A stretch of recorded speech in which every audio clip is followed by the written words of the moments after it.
Hello friends, स्वागत है आप लोग का एनसीईआरटी जोन में। Prelims specific notes vision monthly magazine से कलेक्ट करना बहुत ज़्यादा ज़रूरी है। और विजन मंथली मैगजीन से जैसे मैं नोट्स बनाता हूँ, तो प्रीलिम्स स्पेसिफिक नोट अलग होता है, मेंस स्पेसिफिक नोट्स अलग होता है। तो दोनों से हम कवर करेंगे पहले अभी, क्योंकि प्रीलिम्स एग्जाम आने वाला है तो प्रीलिम्स स्पेसिफिक नोट्स कर रहे हैं।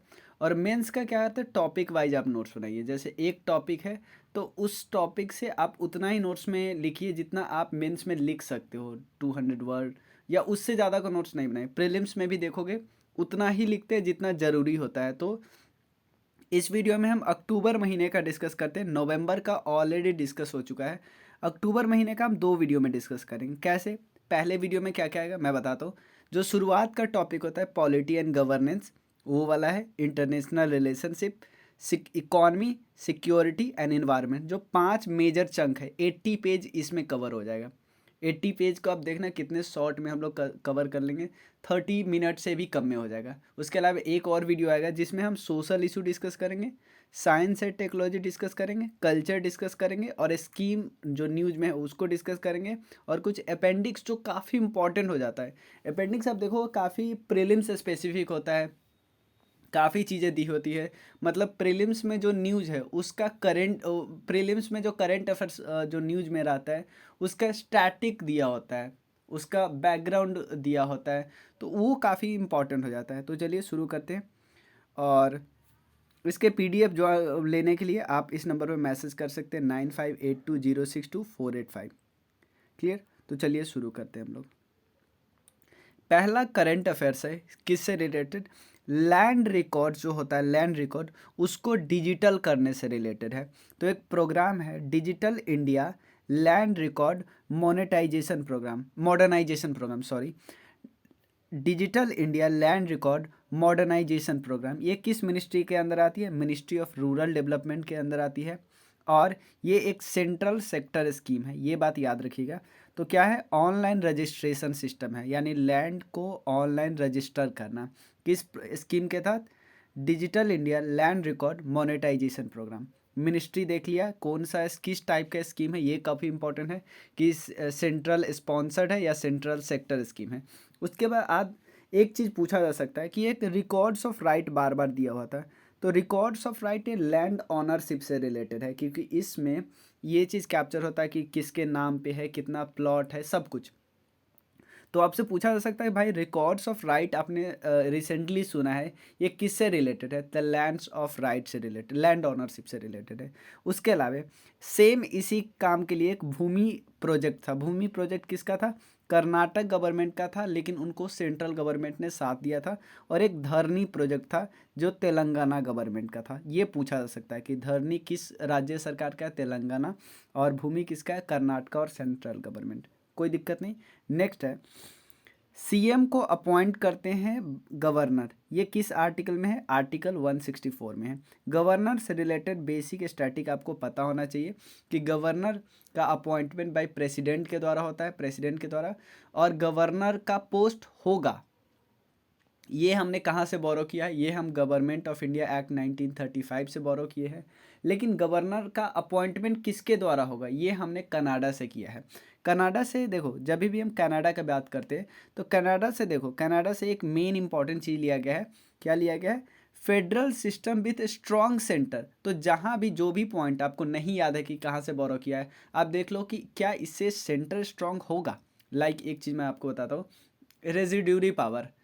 7th शेड्यूल में आपको पता है ना, 3 लिस्ट दिया गया है, union list, state list, concurrent list. लेकिन उसमें एक पॉइंट ये भी लिखा है कि जो रेसिड्यूरी पावर है, यानी जो इन तीनों में नहीं दिया है, उस पर कानून कौन बनाएगा? Central government. आपको नहीं लगता सेंटर को स्ट्रॉन्ग किया जा रहा है?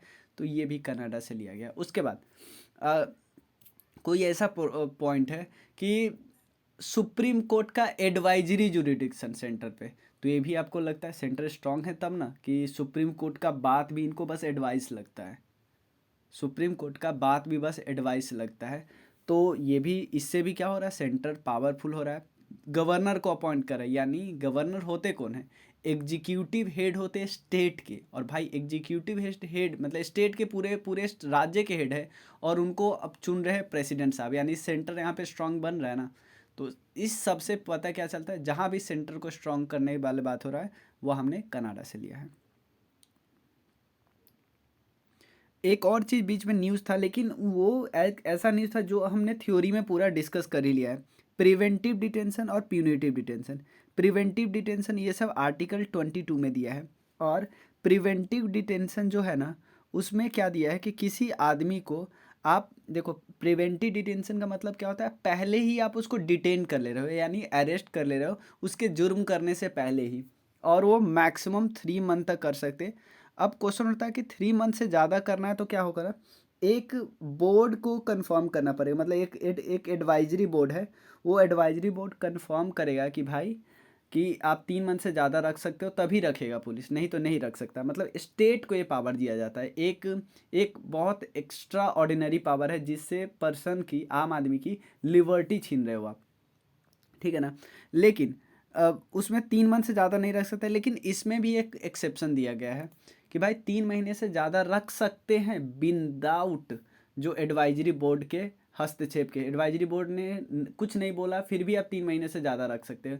उस क्यों कैसे रख सकते हो, एक या तो पार्लियामेंट कानून बना दे, और दूसरा है कि ऐसा सर्कमस्टांसेस आ जाए या ऐसा केस आ जाए, कुछ अलग तरीके का केस आ जाए जिसमें रखना ही पड़े, तो रख सकते हो, ठीक है। तो ये एक ऐसा चीज़ है जो पूरा हम स्टैटिक थ्योरी में डिस्कस कर चुके हैं डिटेल में। एक ग्रीवांसेस रिड्रेसल इंडेक्स है, ध्यान देना। इसके अलावा कई चीज़ ऐसा था ना जो चीज़ आपको नहीं करना है। ग्रीवांसेस रिड्रेसल इंडेक्स, आप बस ये ध्यान रखो, ये निकालता कौन है, क्योंकि ये हर मंथली निकालती है, टॉप कौन किया याद नहीं रखना है, ठीक है ना। और ये department of administrative reform and public grievances, department of administrative reforms and public grievances निकालती है, ठीक है ना। पॉलिटी में बस इतना ही। अब देखते हैं हम इंटरनेशनल रिलेशनशिप। आप NCERT जोन को सब्सक्राइब जरूर करना, बहुत कम लोग सब्सक्राइब करते, देखते लोग हैं लेकिन सब्सक्राइब नहीं करते। ज़रूर सब्सक्राइब करना, शेयर ज़रूर करना अगर आपको पसंद आता है तो, और कमेंट में बताना कि क्या और हम ऐड कर सकते हैं जिससे आपको और ज़्यादा पसंद आए, ठीक है ना।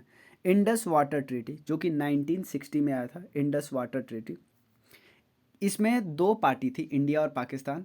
वर्ल्ड बैंक बीच में मीडिएट करवा रहा था। वर्ल्ड बैंक ऐसा नहीं कि कोई फंडी में, वो देखेंगे क्या है, दो टाइप प्रकार के रिवर, वेस्टर्न और ईस्टर्न। जो वेस्टर्न रिवर है जिसमें इंडस झेलम चिनाब आता है, ईस्टर्न रिवर रवि ब्यास सतलज आता है। तो इंडस झेलम चिनाब, ये इसका पानी किसको दिया जा रहा है, पाकिस्तान को। रवि ब्यास सतलज का इंडिया को। लेकिन यहाँ पे देखिए, जो इंडस झेलम चिनाब का पानी जो पाकिस्तान को दिया जा रहा है, उसमें एक पॉइंट साफ साफ लिखा है कि इंडिया एग्रीकल्चर के लिए यूज कर सकता है, और run of the river project भी बना सकते हैं हाइड्रो इलेक्ट्रिसिटी के लिए। मतलब पानी को रोकना नहीं है, रन ऑफ द रिवर, ऐसा नहीं पानी को रोको पूरा फिर डाइवर्ट किया, ऐसे नहीं करना है, run of the river project बना सकता है। यहीं पे पाकिस्तान को प्रॉब्लम हो जाता है, क्योंकि जब भी हम run of the river project बनाते हैं किसी रिवर पे, पाकिस्तान चला जाता है यूनाइटेड नेशन या जहाँ पे भी, जो जगह जगह है जहाँ पे इंटरनेशनल डिस्प्यूट को सेटल किया जाता है, वहाँ चला जाता है। दो मेन हमारा हाइड्रो इलेक्ट्रिक प्रोजेक्ट है, एक का नाम है किशन गंगा। किशन गंगा किस रिवर पे, नीलम रिवर पे, या उस रिवर को किशन गंगा नाम भी देते हैं। ये रिवर किसकी सहायक नदी है, झेलम की। तो आपने देखा झेलम चला गया, पाकिस्तान को दिया जाता है वो। दूसरा रेटल, एक हाइड्रो इलेक्ट्रिक प्रोजेक्ट है, रातले भी बोलते हैं, चेनाब रिवर पे, चेनाब यहाँ पे भी आ गया। क्या इन दोनों प्रोजेक्ट को वर्ल्ड बैंक फाइनेंस करता है, नहीं, फाइनेंस नहीं करता है, ठीक है। इतना ही बस याद रखना है। एक कुछ वाटर शेयरिंग रूल है पूरी दुनिया में जो चलता है, एक है वर्लिन रूल और एक है हेलेंस्की रूल 1996 में। एक इंडिया अफ्रीका डिफेंस डायलॉग हुआ, इंडिया अफ्रीका डिफेंस डायलॉग। ये किसके साइडलाइन में हुआ, डिफेंस एक्सपो के साइडलाइन। आपको पता है डिफेंस एक्सपो इंडिया में हुआ था गांधीनगर गुजरात में, और IADD ने गांधीनगर डिक्लेरेशन साइट की। तो कुछ स्टेट न्यूज में था, उसको आप डिस्कस कर लेते हो। एक जैसे एक स्टेट है मलक्का स्टेट। मलक्का स्टेट आपको पता है, इस तरह जो जो साउथ चाइना सी वाला पार्ट है, उससे और नीचे आ जाए तो आप जो आप जावा सी भी बोल सकते हो, और अंडमान सी, इन दोनों के बीच जो स्ट्रेट है उसको बोलते हैं मलक्का स्ट्रेट। उसके अलावा रेड सी और गल्फ ऑफ ओमान के बीच जो स्ट्रेट है उसको स्ट्रेट ऑफ हॉर्मुज बोलते हैं। नीचे रेड सी और यहाँ पे है गल्फ ऑफ एडन, इसके बीच के स्ट्रेट है बाब अल मंडेब बोलते हैं। ठीक है, ये सब याद रख सकते हैं। मोजाम्बिक चैनल याद रख सकते हो जो कि मेडागास्कर और मोजाम्बिक के बीच है। ठीक है, मेडागास्कर किस कॉन्टिनेंट का पार्ट है, आप कमेंट सेक्शन में बताओ। काफ़ी लोग कंफ्यूज होते हैं। नेक्स्ट है, देखो पीस कीपिंग फोर्स किसके द्वारा भेजा जाता है, यूनाइटेड नेशन सिक्योरिटी काउंसिल के द्वारा। वही डिसीजन कहता है कि कहाँ पे हमको भेजना है। अब पहली बार जब भेजा गया था ना, वो वेस्ट एशिया में भेजा गया था, अरब इजराइल का जो डिस्प्यूट हो गया था उस समय। अब याद रखना, जिस देश में सिक्योरिटी फोर्स को रखा जा रहा है, यूनाइटेड नेशन का सिक्योरिटी फोर्स, वो उस पार्टी के, मतलब जिस देश में जा रहा है उस देश का कंसेंट होना चाहिए। ऐसा नहीं अपनी मर्जी से ऊपर से हम भेज दिए, नहीं। जो फोर्स होते हैं वो इम्पार्शियल होने चाहिए डील करते वक्त, बट जो उनका मैंडेट है, जो काम करने गया है, उसके एग्जीक्यूशन के समय में वो न्यूट्रल नहीं भी रह सकते, याद रखना। उसके अलावा क्या फोर्स का यूज कर सकते हैं, हाँ, 2 कारण से फोर्स का यूज कर सकते हैं। एक है जब सेल्फ अपनी पे बात आ जाएगी, भाई अपना जान इंपॉर्टेंट। उसके बाद जिस मैंडेट से जो गए हैं उस मैंडेट के डिफेंस करना है, तो भी वो फोर्स का यूज कर सकते हैं। तो यहीं पे बीपीएससी में पूछा गया था क्वेश्चन। और क्या इन्फोर्समेंट टूल की तरह यूज नहीं कर सकते इसको। यूनाइटेड नेशन मिलिट्री कहाँ भेजना है, वो भेजती है। और इंडिया सेकेंड लार्जेस्ट है ट्रूप्स कंट्रीब्यूटर। और अगर बात करें पैसा, बजट सबसे ज़्यादा कहाँ से आता है, ये आता है यूएसए से, उसके बाद आता है चाइना से। ब्लू हेलमेट इनको बोलते हैं क्योंकि ये लोग ब्लू कलर का जो सर पे हेलमेट पहन के रखे जाते हैं। इंडिया सबसे पहला भेजा गया था कहाँ पे, इंडिया कोरिया जो डिस्प्यूट हुआ था, कोरिया में डिस्प्यूट हुआ था वहाँ पे। और फर्स्ट ऑल वुमेन कॉन्टीजेंट, ये भी इंडिया ने भेजा था। FATF जो फाइनेंशियल एक्शन टास्क फोर्स है, ये क्या की है, पाकिस्तान को निकाल दिया है और किसको अंदर डाल दिया है, म्यांमार को। ग्रे लिस्ट से पाकिस्तान निकला है। ग्रे लिस्ट और ब्लैक लिस्ट एक्चुअली ये टर्म वो नहीं है जो FATF में लिखा हुआ है डायरेक्टली। FATF में लिखा होता है ग्रे लिस्ट को कि जुरिडिक्शन अंडर इंक्रीज्ड मॉनिटरिंग, की मॉनिटरिंग की ज़रूरत है। और ब्लैक लिस्ट मतलब होता है हाई रिस्क जुरिडिक्शन या subject to call for action. ठीक है ना। और क्यों ऐसा बोलते हैं, 2 कारण है मेन, एक मनी लॉन्ड्रिंग और एक है टेरर फाइनेंसिंग। इंडिया क्या FATF का मेंबर है, हाँ 2010 में 2010 में इंडिया मेंबर बना था। और टोटल 39 देश है, 37 उसमें देश है। 2 ग्रुप है, एक है GCC गल्फ कॉरपोरेशन काउंसिल और एक है European commission. Gulf corporation council में कौन कौन है देख लिए, बताता हूँ मैं। अगर ये अरेबियन पेनिनसुला है, यहाँ पे है ओमान, ये भी है। और उसके अलावा ये है सऊदी अरेबिया, यहाँ UAE है, कतर है, बहरीन है, इराक है। टोटल 6 देश है, एक बार देख लेना। कुवैत है भी है, ईरान नहीं है। इंटरपोल से रिलेटेड क्या न्यूज़ है। इंटरपोल का पहले फुल फॉर्म आपको पता होना चाहिए, इंटरनेशनल क्रिमिनल पॉलिसीज और पुलिस ऑर्गेनाइजेशन। और इसके 3 मेन प्रोग्राम हैं, counter terrorism, organised and emerging crime और साइबर क्राइम। इन्होंने पहली बार क्या किया है, पहली बार फर्स्ट एवर पुलिस मेटावर्स, ठीक है ना, पुलिस मेटावर्स तैयार किया गया है। किस लिए भाई, लॉ इन्फोर्समेंट एजेंसी के लिए, लॉ इन्फोर्समेंट एजेंसी के लिए पुलिस मेटावर्स तैयार किया गया है। और ये ऐसा पहली बार किसने किया, इंटरपोल ने किया है। ठीक है, उसके बाद नॉर्थ स्ट्रीम की बात करते हैं। नॉर्थ स्ट्रीम कहाँ से कहाँ तक जाता है, रसिया से जाता है। रसिया के कौन सी जगह है, जर्मनी के कौन सी जगह, याद नहीं रखना है, बट आप थोड़ा याद रख सकते हो। जैसे 2 स्ट्रीम है, एक नॉर्थ स्ट्रीम 1 है, एक नॉर्थ स्ट्रीम 2 है। नॉर्थ स्ट्रीम 1 जाता है व्यूबर्ग से लेके ग्रेफ वर्ल्ड तक। ग्रेफ वर्ल्ड रसिया का व्यूबर्ग से लेके ग्रेफ वर्ल्ड। और सेकेंड जो नॉर्थ स्ट्रीम 2 है वो जाता है उस्ट लुगा से ग्रेस वर्ल्ड। ये दोनों जगह जर्मनी में है। नेक्स्ट है इकॉनमी की बात करते हैं अब। RBI ने लॉन्च किया एक पायलट प्रोजेक्ट, किस लिए, सेंट्रल बैंक डिजिटल करेंसी के लिए। सेंट्रल बैंक डिजिटल करेंसी के लिए एक पायलट प्रोजेक्ट अभी शुरुआत में चला है। शुरुआत में सारे बैंक पार्टिसिपेट नहीं करें। RBI एक्ट 1934 बोलता है कि 1 रुपया या जो भी कॉइन मिंट किया जाता है सेंट्रल गवर्नमेंट करती है, बाकी जो भी करेंसी होती है वो खुद आरबीआई करता है। ई रूपी एक प्रोग्राम है या हम एक कदम है जो लॉन्च किया गया था, किसके द्वारा, एनपीसीआई के द्वारा लॉन्च किया गया था। उसमें और भी बहुत से ई रूपी में लाइक बहुत सारी मिनिस्ट्री थी, जैसे like department of finance service, national health authority, ministry of health and family welfare, और भी कई सारे बैंक थे। ठीक है ना। ई रूपी एक्चुअली है क्या, ये ध्यान रख लो। ई रूपी है, it is one time prepaid voucher for cashless and contact lens digital payment. ठीक है ना।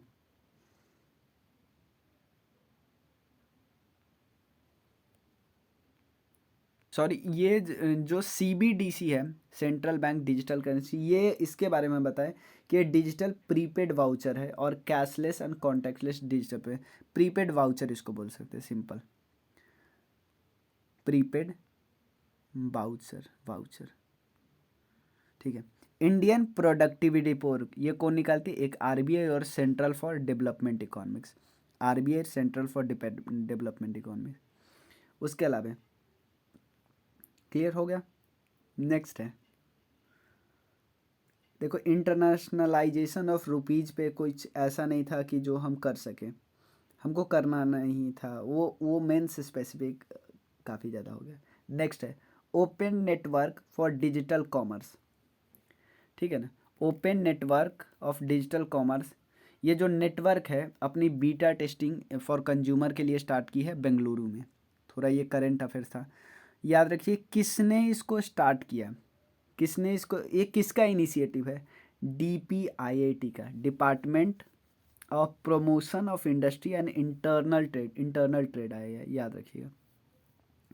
चलिए, उसका एक सिप रॉकेट आप पूछ सकता है क्या है, फर्स्ट इंटरसिटी लॉजिस्टिक्स प्रोवाइडर है to plug into a ONDC network. ठीक है। और इकोनॉमिक साइंस के लिए Nobel prize Royal Bank of Sweden देता है, रॉयल बैंक ऑफ स्वीडन, ये बात याद रखिएगा, या royal Swedish academy of science दिया जाता है। ठीक है। देखो जो एक पीस प्राइज होता है ना, वो देता है नॉर्वे, नॉर्वेजियन एक नोबेल कमेटी है वो देती है, बाकी जो भी है ना स्वीडन देता है। तो स्वीडन का एक बैंक है वो इकॉनमी वाला देता है, लेकिन जो साइंस से रिलेटेड है, मेडिसिन, फिजिक्स और केमिस्ट्री, ये देता है royal Swedish academy of science, याद रखिएगा, royal Swedish academy of science, academy of science. और इनमें क्या किया है, 3 लोगों को मिला है, एक है बर्नानके, एक है डायमंड और एक है फिलिप।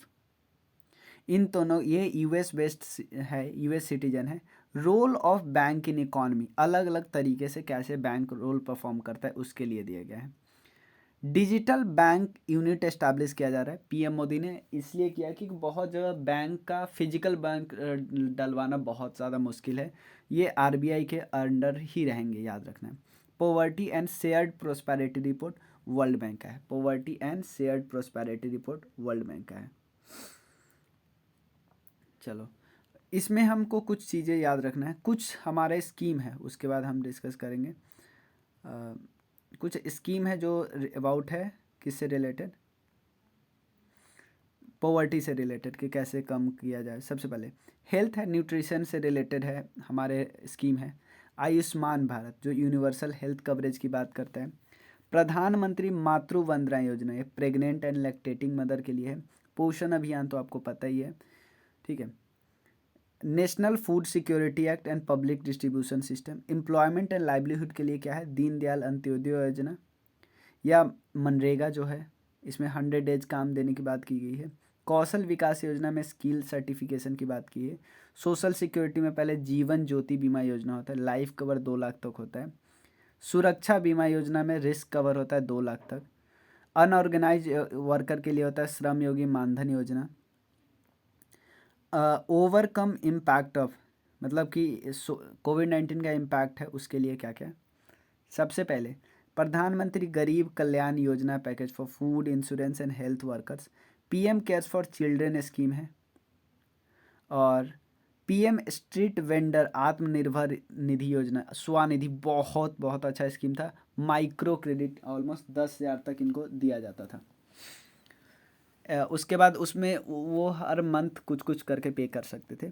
उसके बाद अफोर्डेबल हाउसिंग के लिए प्रधानमंत्री आवास योजना है, housing for all by 2022। Affordable cooking fuel की बात करते हैं, उज्ज्वला योजना है जिसमें सब्सिडाइज कुकिंग फ्यूल दिया जाता है। उसके बाद पॉवर्टी एस्टिमेशन की स्टडी है कुछ। पहला है तेंदुलकर कमेटी, उसने बताया, देखो ये पॉइंट पूछा जा सकता है, तेंदुलकर कमेटी क्या बताया 2009 में, फिर रंगराजन कमेटी 2014 में, फिर नीति आयोग का national multi dimensional poverty index है, बेसलाइन रिपोर्ट, और other committee for poverty estimation like अलग कमेटी, लखदावाला कमेटी। तो पहले देखते हैं तेंदुलकर कमेटी। ये क्या करते हैं, monthly per capita consumption expenditure की बात करते हैं, ठीक है।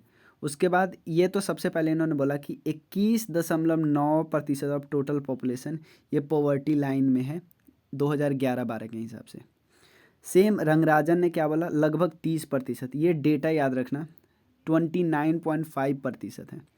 2011 में बोला कि अगर 816 पर कैपिटा पर मंथ है रूरल एरिया में, गांव में अगर 816 से ज़्यादा कमा रहे हो पर कैपिटा है, तो आप क्या है, गरीब नहीं हो।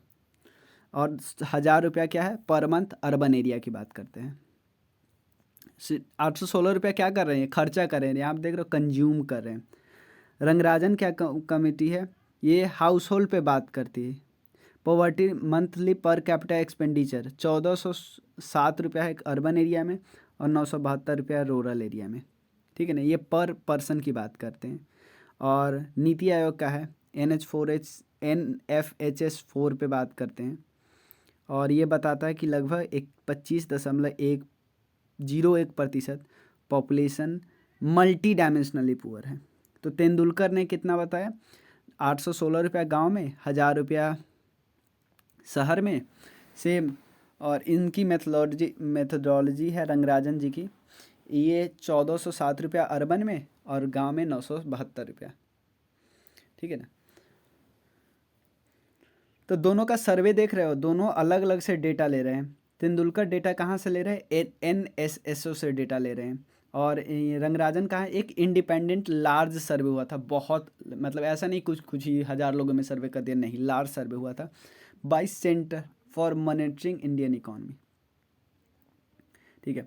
PM कौशल विकास योजना है, ministry of skill development and entrepreneurship की बात करते हैं। करेंटली 3rd फेज चल रहा है, 3rd फेज कौशल विकास योजना का 3rd फेज चल रहा है, ठीक है। थर्ड है, नेक्स्ट है ड्राफ्ट कोल लॉजिस्टिक्स पॉलिसी। ड्राफ्ट कोल लॉजिस्टिक्स पॉलिसी की बात करते हैं, 2022 में आया है। क्यों आया, अभी तो ये फीडबैक लेने के लिए आए हैं, ये याद नहीं रखना। कोल विजन 2030 क्या है, 2017 में कोल विजन 2030 आया था और बोला था कि जो हमारी जो कैपेसिटी है, मतलब डिमांड है हमारे 1,300 से 1,900 मीट्रिक टन हो जाएगी by 2030। One nation one fertiliser की बात करते हैं, तो प्रधानमंत्री भारतीय जन उर्वरक योजना है, ministry of chemical and fertiliser, और इसमें भारत ब्रांड पे बात की गई है। ये ICP याद रखिएगा कि इंडिया इंपोर्ट में पहला है, C मतलब कंज्यूम में सेकंड है, P मतलब प्रोडक्शन में थर्ड है। ICP 1 to 3, ICP 1 to 3। उसके बाद MSP की बात करते हैं, मिनिमम सपोर्ट प्राइस। इसका रिकमेंडेशन कौन देता है, CACP देता है, commission of agriculture cost and price. ये एक स्टैचुटरी बॉडी है, बट इसको अप्रूवल कौन देता है इस प्राइस को, CCEA, cabinet committee of economic affairs. Cabinet committee of economic affairs के हेड कौन होते हैं, हेड होते हैं प्राइम मिनिस्टर साहब, ठीक है। PM डिवाइन हमने डिस्कस किया था, PM डिवाइन इवन एडुटेरिया में भी था।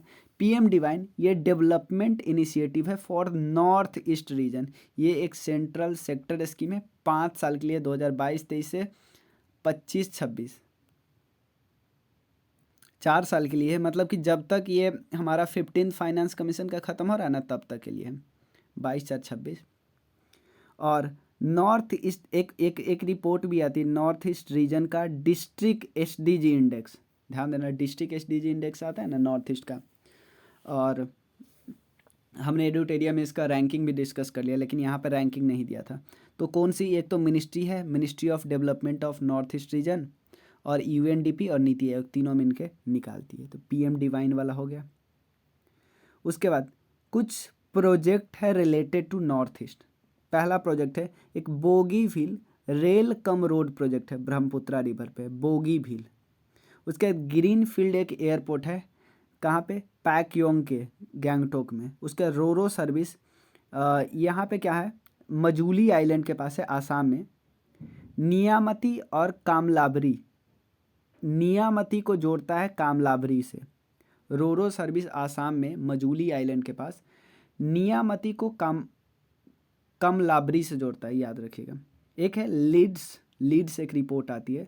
लॉजिस्टिक्स, मतलब लॉजिस्टिक्स कितना आसान है किसी पर्टिकुलर स्टेट में, logistics ease across different state survey report, ये ministry of commerce and industry निकालती है। उसके बाद ये कर्व बहुत इंपॉर्टेंट है, इन्वायरमेंटल कुजेंस कर्व। सिंपल पूछेगा भाई, कुजेंस, कुजेंस कर्व किससे रिलेटेड है, इन्वायरमेंट से रिलेटेड है। ये क्या बोलता है कि भाई जीडीपी पर कैपिटा आपका इंक्रीज होगा ना, तो शुरू में इन्वायरमेंट खराब होगा, डिग्रेड होगा, बाद में क्या होगा, इन्वायरमेंट आपका ठीक होने लगेगा। यानी प्री इंडस्ट्रियल पे आप देख रहे हो इन्वायरमेंट खराब हो रहा है, इंडस्ट्रियल पे इन्वायरमेंट खराब होता जाएगा, बट धीरे धीरे धीरे धीरे कमने लगेगा। यानी पोस्ट इंडस्ट्रियल में इन्वायरमेंट आपका अच्छा होने लगेगा, भले ही पर कैपिटा इनकम भी इंक्रीज हो रहा है। तो हम डायरेक्टली नहीं बोल सकते कि भाई हमारा इनकम बढ़ेगा तो इन्वायरमेंट खराब होना ही होना है, नहीं। ग्रॉस इन्वायरमेंटल प्रोजेक्ट की बात करते हैं तो उत्तराखंड पहला स्टेट है जो ग्रॉस इन्वायरमेंटल प्रोजेक्ट निकाले है। जीडीपी तो हम निकालते हैं, ग्रॉस डोमेस्टिक प्रोडक्ट भी तो निकालते हैं, सॉरी ये इन्वायरमेंटल प्रोडक्ट है, ठीक है, ग्रॉस इन्वायरमेंटल प्रोडक्ट, ठीक है, चलो प्रोडक्ट है एक्चुअली। एक नेक्स्ट है ये है Doom loop, Doom loop DOOMLOOP। ये सर्किल ऑफ वनरेबिलिटी होता है। सर्किल ऑफ वनरेबिलिटी का मतलब क्या होता है कि आपका मान लो बैंक कुछ कुछ से कुछ हो रहा है, आपका इकोनॉमी क्या हो रहा है, एक चीज़ हो रहा है ख़राब तो उससे दूसरे चीज़ पे इम्पैक्ट होता है। तो इसको नहीं बोलते लूप में पहुंच जाना, कि फिर मान लो कोई चीज़ गरीबी आया, तो गरीबी आया तो उससे फिर से वो बंदा फिर नहीं ना जा पाएगा, गरीबी से के लूप से बाहर नहीं निकल पाएगा। यही होता है इकोनॉमी में कि एक बार एक चीज़ खराब हुआ तो उससे दूसरा चीज़ खराब, दूसरे से तीसरा चीज़ खराब, और ये लूप में ही घूमता रहेगा, ठीक है ना। फाइनेंशियल रेगुलेटर कौन कौन है, 4 फाइनेंशियल रेगुलेटर है। आरबीआई इंडिया का सेंट्रल बैंक है, और बैंक हमारा पेमेंट एंड सेटलमेंट सिस्टम से रेगुलेट करता है। सेबी तो हमें पता है, security and exchange board of India है। उसके बाद IRDAI की बात करते हैं, insurance regulatory and development authority of India है। एक है IFSCA, international financial services central authority, financial services वाला है। एक है PFRDA, pension fund regulatory and development authority है। उसके बाद 3 जो एसेट रिकंस्ट्रक्शन कंपनी है उसको 3 को डेवलप किया गया है, ठीक है ना। और ये बात याद रखना है, कौन कौन 3 जगह है कहाँ पे, चेन्नई, मुंबई और दिल्ली, चेन्नई, मुंबई और दिल्ली, ठीक है ना। अभी एक चीज़ और याद रखना, रिसेंटली एक कमेटी एस्टैब्लिश की गई थी, तो कमेटी पे पूछ लेता ना क्वेश्चन, तो एक कमेटी का क्या नाम है, सुदर्शन कमेटी, सुदर्शन कमेटी। तो आपसे पूछा सुदर्शन कमेटी किससे रिलेटेड है, जो एसेट रिकंस्ट्रक्शन कंपनी है ना उसके काम को लेकर रिव्यू करना किया था बस, कि क्या करना चाहिए क्या नहीं, क्या ठीक रहेगा वो। तो Sudarshan committee for what, asset reconstruction company के वर्किंग को रिव्यू कर रहे थे बस। दक्ष क्या है, दक्ष एक सुपरवाइजरी मॉनिटरिंग सिस्टम है, किसके द्वारा लॉन्च किया गया, आरबीआई के द्वारा, नहीं लिखा है RBI. Credit guarantee scheme for a startup, ये भी DPIIT ने लॉन्च किया है, DPIIT, ठीक है ना। नेक्स्ट इंटरनल ट्रेड वाला, promotion of industry and internal trade. Quality council of India एक नॉन प्रॉफिट ऑर्गेनाइजेशन है, सोसाइटी की तरह एस्टैब्लिश हुआ था, सोसाइटी रजिस्ट्रेशन एक्ट में 1997 में एस्टैब्लिश किया गया था, under PPP model, private public private partnership. और किसके अंदर है? मिनिस्ट्री ऑफ कॉमर्स के इंडस्ट्री, कॉमर्स एंड इंडस्ट्री के अंदर। और एडमिनिस्ट्रेटिव कंट्रोल किसके अंदर आता है? Department of promotion of industry and internal trade. और इन्होंने एक प्रोग्राम चलाया गुणवत्ता से आत्मनिर्भर, कि भाई आत्मनिर्भर भारत की बात तो हम करते, क्वालिटी भी तो इम्प्रूव होना चाहिए, यानी गुणवत्ता भी तो होना चाहिए सामान में। और क्वालिटी काउंसिल ऑफ इंडिया के चेयरमैन को अपॉइंट किया जाता है प्राइम मिनिस्टर के द्वारा, प्रेसिडेंट नहीं। और रिकमेंडेशन कौन होता है? इंडस्ट्रियलिस्ट लोग रिकमेंडेशन करते हैं। G20 की तरह है B20, ये भी वही, देखो ये बिजनेस ग्रुप है 20 देशों का। 20 देश कौन है भाई? वही G20 वाले जो 20 देश, ठीक है। और ग्लोबल डायलॉग हुआ, इंडिया ने चेयर किया। और याद रखना 2010 में इंडिया ने 2010 में एक ग्रुप बना था, official G20 forum of global business committee. Codex Alimentarius commission, ध्यान देना, कोडेक्स एलिमेंटेरियस कमीशन, इस कमीशन का मेन पता है क्या काम है? ये काम है कि जो हमारा सामान है वो कितना अच्छा है, अच्छे लेवल पे है। कोई सामान आप बना रहे हो, उसकी रेटिंग कितनी अच्छी हो रही है, क्योंकि उसको चेक करने वाला कोई तो एक न्यूट्रल ग्रुप तो होना चाहिए ना, कि चेक कर दे हाँ भाई ये सामान अच्छा है। जैसे आपने कोई हनी को पैक किया है अच्छे से, तो अब वो चेक कर लेगा ना पूरा आपका। आप कोई मसाला आपको पैक किया, वो देख लेगा कि क्या आपने कुछ गलत चीज़ तो नहीं मिलाया, ऐसा वैसे चीज़। तो ये किसके द्वारा बनाया गया? Food and agriculture organisation and WHO food programme. Commitment of reducing inequality index, ये किसका रिपोर्ट है? ऑक्सफैम एंड डेवलपमेंट फाइनेंस का। इंडिया का रैंकिंग है 123 out of 161। Postal index number है, और ये जो है ना, जो 6 नंबर का होता है, वो कब आया? वो आया 1972 से। उसमें पहला नंबर होता है, सबसे पहला region in India, second sub region in India, third number होता है सॉर्टिंग डिस्ट्रिक्ट, और लास्ट का 3 होता है ना, पोस्ट ऑफिस को डिनोट करता है। सिक्योरिटी की बात करते हैं, प्राइम मिनिस्टर ने लॉन्च किया है मिशन डिफेंस डेफ स्पेस, कि भाई स्पेस को यूज करो इन डिफेंस फील्ड, ठीक है ना। At the annual conference defence expo हुआ ना गांधीनगर गुजरात में। चाइना का जो है QUESS, मतलब ये दुनिया का पहला है क्वांटम कम्युनिकेशन सेटेलाइट। इंडिया का एक सेटेलाइट बहुत इंपॉर्टेंट है, एंटी सेटेलाइट मिशन, ठीक है ना, शक्ति जिसका नाम था, एंटी सेटेलाइट मिशन। इंडिया चौथा देश था। केसलर सिंड्रोम, ये सिंपल पूछ सकता है, केसलर सिंड्रोम क्या है? कि अर्थ का ऑर्बिट जहाँ पे बहुत सारे सैटेलाइट छोड़े जाते हैं, तो भाई वहाँ पे बहुत सारा डेब्रिस ना फैल हो जाए, उस सिंड्रोम को बोलते हैं। वाइब्रेंट विलेज प्रोग्राम, तो इसमें है क्या कि नॉर्थ ईस्ट में बहुत सारे प्रोग्राम ऑलरेडी चल रहे होते हैं, तो जो बॉर्डर विलेज है वहाँ पे इस प्रोग्राम का अच्छे से कन्वर्जेंस हो, और जिससे वहाँ का बॉर्डर काफ़ी ज़्यादा सुरक्षित रहे, सस्टेन डेवलपमेंट हो, इस पर फोकस किया जाता है। UNGC counter terrorism